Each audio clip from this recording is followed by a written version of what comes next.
I wanted to do, I got 1 page of notes that I wanted to do of new stuff today, which will not be on the test. This is still just to finish up on the theme of open sets and closed sets. That's what we have been talking about. So open sets and closed sets may be on the test.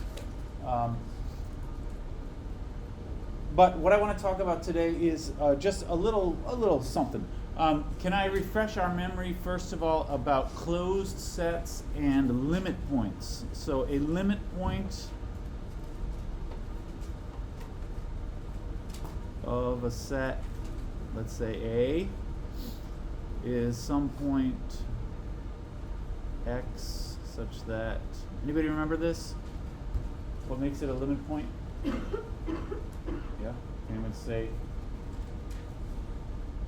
Give me the vague version, or if you remember the formulas. Yeah? So you like when you put around that point, you neighborhood, then you'll get points. Yeah. Any neighborhood around X picks up some other points in the set A. So is some point X such that any neighborhood V epsilon of X has some points of A other than X, the point you're looking at. The formal way of writing that is V epsilon of X intersect A is not, well, I'll just say contains points other than X. All right.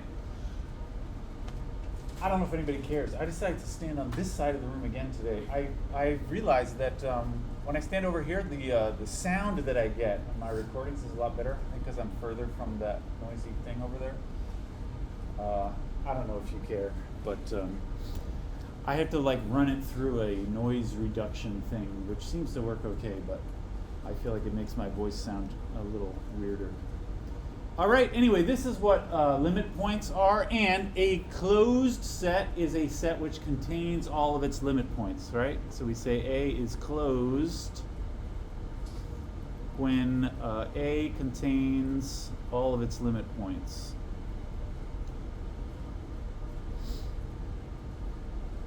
All right. So, for example, the closed interval A to B is closed. What are the limit points? Actually, this set is equal to its own set of limit points. The limit points of this set includes all the numbers between A and B, and it also includes A and B on the end. So those are all limit points of this set. Or something like the set 1, 2, 3. This is closed. This is because it has no limit points. And the definition of closed is that the set contains all of its limit points. In this case, the set of limit points is the empty set, which is contained in that set, the original set, right, as a subset. This is what closed sets and limit points are. I hope everybody's good with that. So the one thing I want to talk about today is when you start with a set which is not closed, every set has what we call a closure. Every set has a closure. The closure of a set is just kind of, you add in a bunch of stuff to make it closed. If it wasn't closed to begin with. Remember this, not closed means it does not include all of its limit points. So if you add those things in, then it becomes closed. This is the idea of the closure, all right? So here's the definition. Let A be any set, and let L be the set of limit points of A. All right? So you start with any set, and then it has a bunch of limit points. Now, if A already contains all those things, then A is closed. But even if A is not closed, you can just add those things in, and then it becomes closed. So that's called the closure. The closure of A is you just make it closed by adding in all the limit points. And the notation for this is pretty universal. A bar, it's A union L. start with whatever you had originally, and then you add in all the limit points. And this makes what we call the closure. And the closure is closed. No matter what you start with, if you add all the limit points in, then it becomes closed. So A bar is closed, regardless of what A was. Because sorry, I'm off the bottom. You've started with any old set, but then you add in all the limit points, then automatically this thing contains all of its limit points. Yeah. So the difference between like a closed set and closure, like given the set, is that the closure is a difference. Like it's the original set, but then you add it. Yeah, right. Although if the set A was already closed and you do the closure, you get the same thing again. You don't get any more stuff if the set already contains all of its limit points. But the general idea is you start with something which is not closed, you add some stuff in, and it becomes the closure, which is A bar. You want to hear a stupid math joke about the closure? This is like generally in topology, usually the bar means closure. A topologist walks into a bar, but it's always closed. Because it's A bar, get it? A bar is closed because it's the closure. I got one theorem about the closure, which is really quite easy to prove, but it's an interesting theorem. It says A bar is the smallest closed set containing A.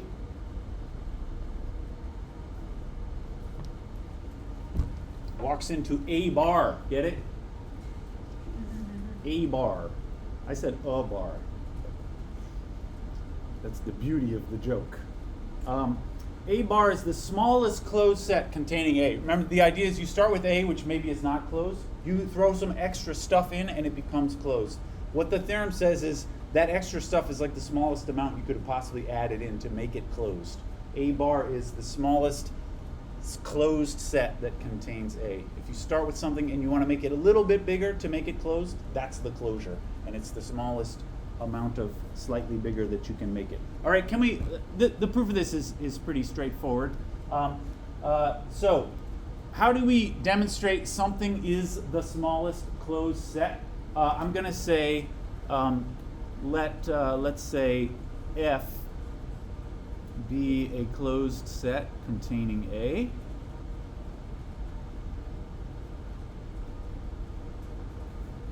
And then we'll show A bar is a subset of F, right? So if there is some closed set which contains A, the closure is always part of those things. This is what it means when I say the closure is the smallest closed set containing A. Because if you can imagine another closed set which contains A, well, actually, the closure is part of that also. All right.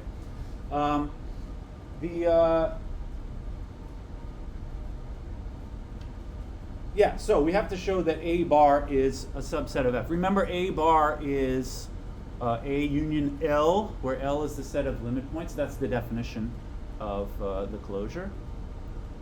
Set of limit points.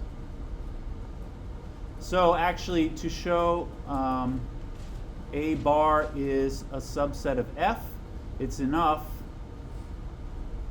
to show that A is a subset of F and L is a subset of F, right? Because A bar comes in like these two pieces, and to show that this whole thing is a subset of F, then it's enough if you just show each of those two pieces is a subset of F. All right. Can we just talk about each of those things then? Can anybody say, based on what we've said already, why is A a subset of F? Yeah. Yeah, because I said so. F is a closed set containing A. So A is a subset of F. All right. A is a subset of F because F contains A. That's what that means. And what about L is a subset of F? This one is a little more interesting to discuss. L is a subset of F.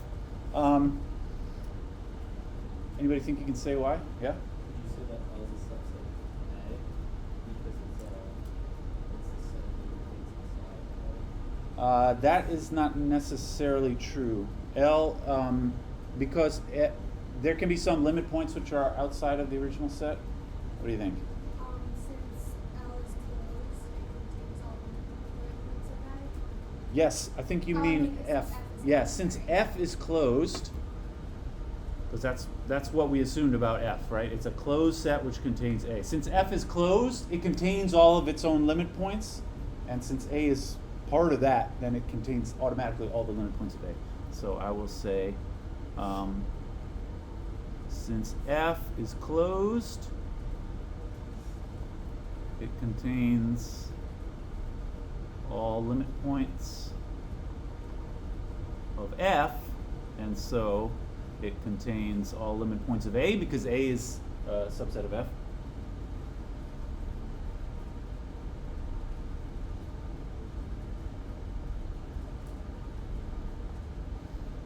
And so L is a subset of F. And that's it, right? I said it was enough to show these two things. A is a subset of F and L is a subset of F. And that's the two things that we showed. Yeah? I don't know if we already stated this, but so this means that all subsets of a closed set are also closed. Is that right? No. No. Even No. though. Because, for instance, you can have a closed interval and the open interval, like the same interval but open, that's a subset, but it's not closed, right? So how do we know? So F is closed is what we assumed.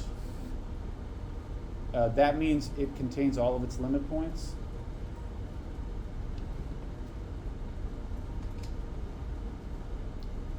Yeah, I'm not sure.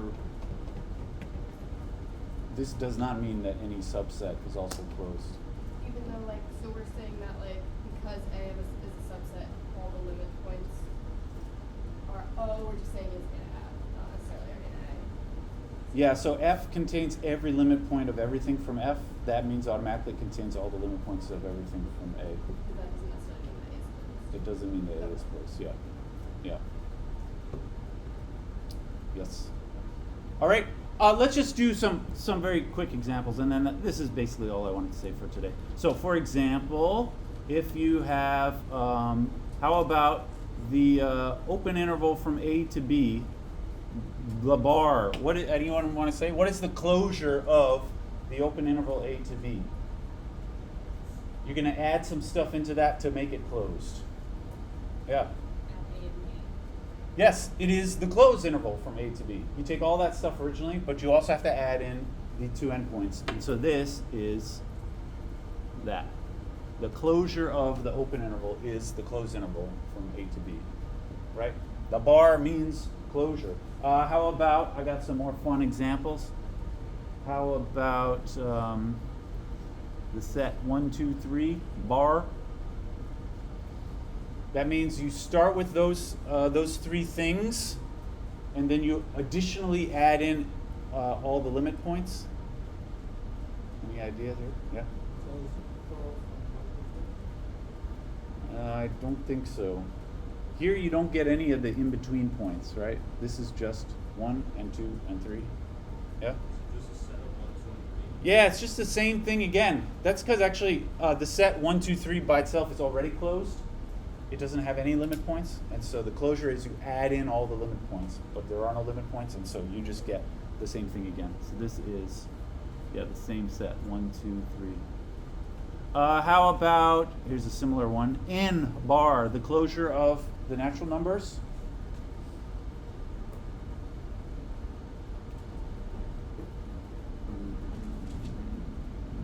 Yeah? I don't think so. Because the real numbers, you consider all the whole numbers, plus additionally all the limit points that they have.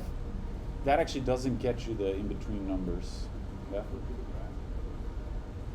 No, you don't get any rationals. Yeah?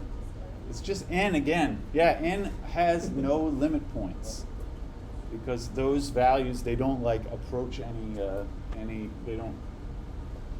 they don't have any limit points. This is something we talked about that last time, but yeah, so you just get n again. How about this? How about q bar? So you start with all rationals, and then additionally you add in the limit points of that. Yeah? Yeah, this is R. That's because, I mean, we talked about Q last time in the set of limit points of Q. Every real number is a limit point of Q. That's because even if you take something like pi, which is not rational, pi can be approached arbitrarily closely by rationals. And so that means pi is a limit point of Q. Or another way of saying it is any interval, any real interval surrounded around pi contains automatically some rationals. How about one last example? How about 1 over n? This, of course, on a picture looks like this, right? The points approaching 0, but 0 is not part of that set. I want the bar of that, of course. Yeah? The interval from 0 to 1, you mean? Yeah, in the brackets. With the close? I think that's too much stuff. This, it's these individual points, and I'm going to add in the limit points also. Like this one right here, for instance, is not a limit point of that because it's far away from those points. Yeah? Did you just add in 0? Yeah, it's this same thing plus additionally 0, because 0 is the only limit point of this set. These points actually do approach 0, but there are no other limit points of this set. So this equals, I'm out of room up there. Can I just write it down here? So the closure of that is the same set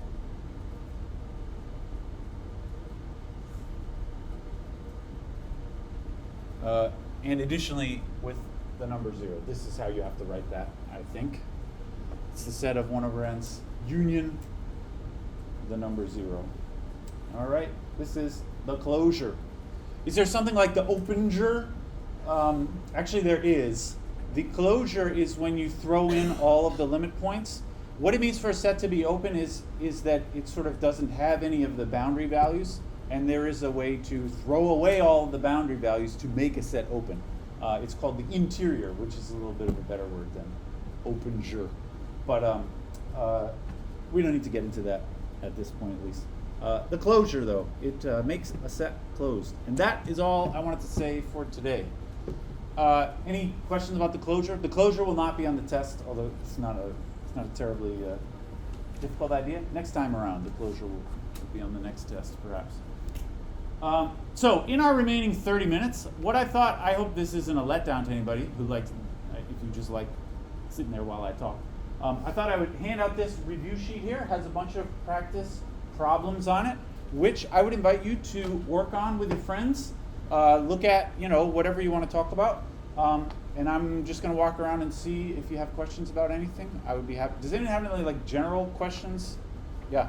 What will the format be of the test? It'll be, Groups I suppose, like the homework, although generally a little easier than the homework questions. I think some of the homework questions are quite difficult, but you have a lot of time to work on it. But the test, you don't have a whole lot of time to do, so I'm not going to try to make you do it super fast. But I would say you should expect to do, maybe 1 or 2 little proofs and other questions that are not proofy. You have the whole class period to do it in. Any other vague questions about the test? No scantrons. All right, I will hand this out. I also brought my book. If anybody wants to talk about the homework questions, if you got questions about that, I'm happy to discuss those also. So what these are a bunch of sample problems. I tried to put sort of a little bit of everything on here. And if you go to our class website, like where the homework assignments are, I posted these, so you can get them there. And also I wrote up answers to all of them and posted them there also. So you can check my answers if you can't figure any of them out